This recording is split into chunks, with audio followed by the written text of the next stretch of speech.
हर हर महादेव। राधे राधे। सभी दर्शकों और श्रोताओं को मेरा प्यार भरा नमस्कार। प्यारे भक्तजनों, आज हम आपको भगवान शिव और माता पार्वती की बहुत सुंदर कथा सुनाएंगे। एक बार की बात है कि भगवान शिव विवाह संपन्न होने के बाद अपनी नवविवाहिता पत्नी माता पार्वती को साथ लेकर कैलाश पर्वत लौट आए। वह नंदी ने पहले से ही तैयारी कर रखी थी।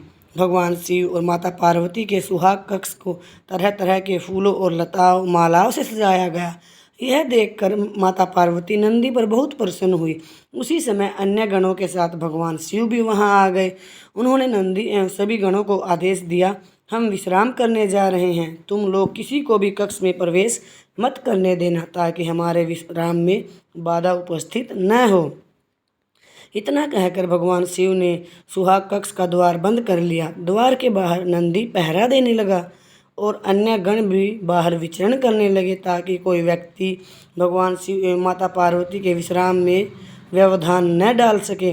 भगवान शिव के विवाह का समाचार पाकर असुरों का राजा तारकासुर प्रसन्न हो उठा। उसे प्रसन्नता इस बात से नहीं हुई कि भगवान शिव विवाह बंधन में बंध गए हैं, बल्कि इस बात से हुई कि भगवान शिव विश्राम में रत हैं और अब उसके उत्पातों को रोकने वाला कोई और नहीं है।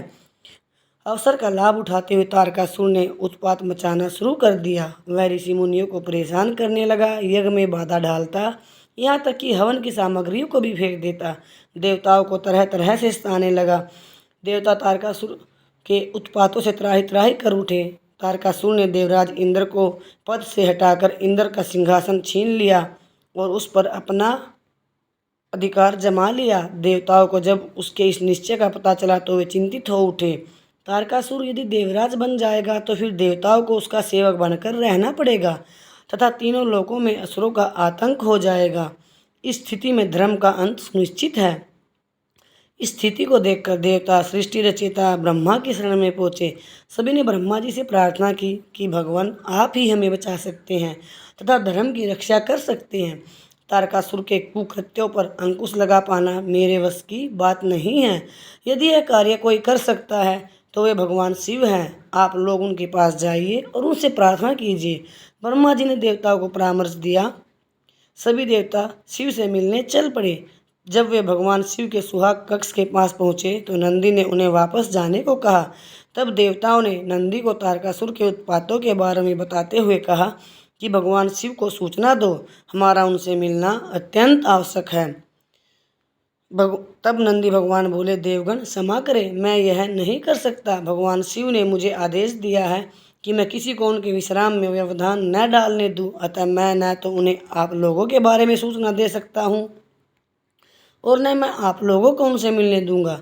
देवताओं ने देखा कि नंदी तथा अन्य गण उन्हें किसी भी स्थिति में शिव से मिलने नहीं देंगे, तो वे भगवान विष्णु के पास पहुँचे। विष्णु ने देवताओं को परामर्श दिया कि वे मिट्टी का पार्थिव शिवलिंग तैयार कर पंचाक्षरी मंत्र का जाप और शिव का आह्वान करें। देवताओं ने मिट्टी से पार्थिव शिवलिंग तैयार किया और हर हर महादेव का उच्चारण करते हुए वे पंचाक्षरी मंत्र का जाप करने लगे। देवताओं के जाप का स्तर भगवान शिव के सुहाग कक्ष तक पहुंचा। भगवान शिव ने जैसे ही अपने नाम का उच्चारण सुना, व्याकुल हो उठे। भगवान शिव की व्याकुलता देख माता पार्वती ने पूछा, प्रभु क्या हुआ, आप अचानक व्याकुल क्यों हो उठे? भगवान शिव ने कहा, मेरे भक्त मुझे बुला रहे हैं देवी। माता पार्वती ने पूछा, कौन है ये भक्त, क्या अभी तत्काल जाना आवश्यक है? भगवान शिव ने कहा, ये सभी भक्त देवगण हैं जो संभवतः किसी संकट से घिर गए हैं और इसलिए पंचाक्षरी मंत्र का जाप करते हुए मेरा स्मरण कर रहे हैं। उन्हें मेरी सहायता की आवश्यकता है, किंतु मुझे भी आपकी आवश्यकता है। यदि आप मुझे सुहाग सैया पर इस प्रकार छोड़कर चले जाएंगे तो यह मेरे प्रति अन्याय होगा। मैंने सुना कि आप किसी के प्रति अन्याय नहीं करते। माता पार्वती ने नारी सुलभ हट करते हुए कहा। पार्वती की बात सुनकर भगवान शिव सोच में पड़ गए। यह धर्म संकट की स्थिति थी। यदि मैं देवताओं के पास नहीं जाता हूँ तो शरणागत की रक्षा न करने का दोषी बनूंगा, और यदि पार्वती को छोड़कर जाता हूँ तो पति धर्म से विमुख होने का। अंत में भगवान शिव ने कुछ निश्चय किया और वे कक्ष से बाहर चले गए। देवताओं ने भगवान शिव को देखा तो वे प्रसन्न होकर भगवान शिव की जय जयकार उठे। भगवान शिव ने देवताओं से पूछा, देवगण बताइए, आप लोग मुझे क्यों पुकार रहे हैं? देवताओं ने भगवान शिव से प्रार्थना की कि हे प्रभु, तारकासुर के उत्पातों ने हमारा जीवन दूभर कर दिया है, कृपा आप चलकर उसका संहार करें। भगवान शिव ने असमर्थता व्यक्त करते हुए बोले, मैं तो अभी आप लोगों के साथ नहीं चल सकता हूँ, आप लोग ही कोई अन्य उपाय सोचे। यह सुनकर देवतागण सोच में पड़ गए। उन्होंने मन ही मन विष्णु जी का स्मरण किया।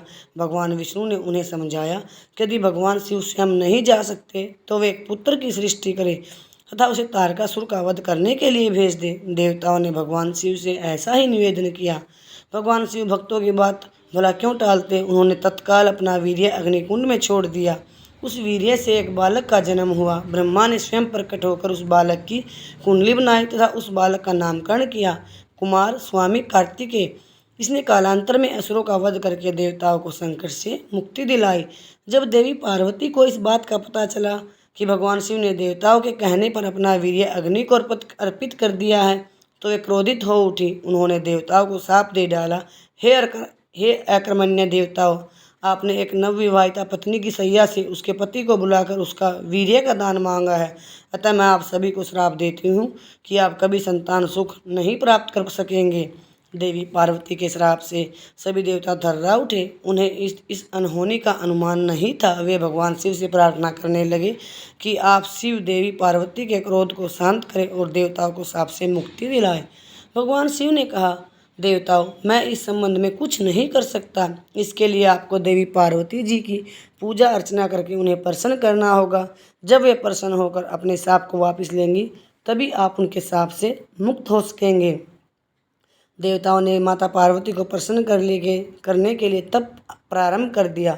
अंततः देवी पार्वती देवताओं के सामने प्रकट हुई और देवताओं को क्षमा करते हुए उन्होंने कहा, जब मुझे और शिव को संतान की प्राप्ति हो जाएगी तो आप लोग शाप से स्वतः मुक्त हो जाएंगे। इसके बाद समयानुसार भगवान शिव एवं माता पार्वती को 21 पुत्रों की प्राप्ति हुई, जो शिव के विभिन्न गण समूहों के गणाधिपति बने और इसके साथ ही देवताओं को भी शाप से मुक्ति मिली।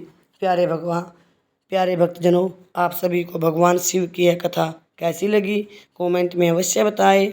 आप सभी ने इतने प्रेम और धैर्यपूर्वक इस कथा का श्रवण किया, उसके लिए आप सभी का कोटि कोटि धन्यवाद। राम राम सभी को।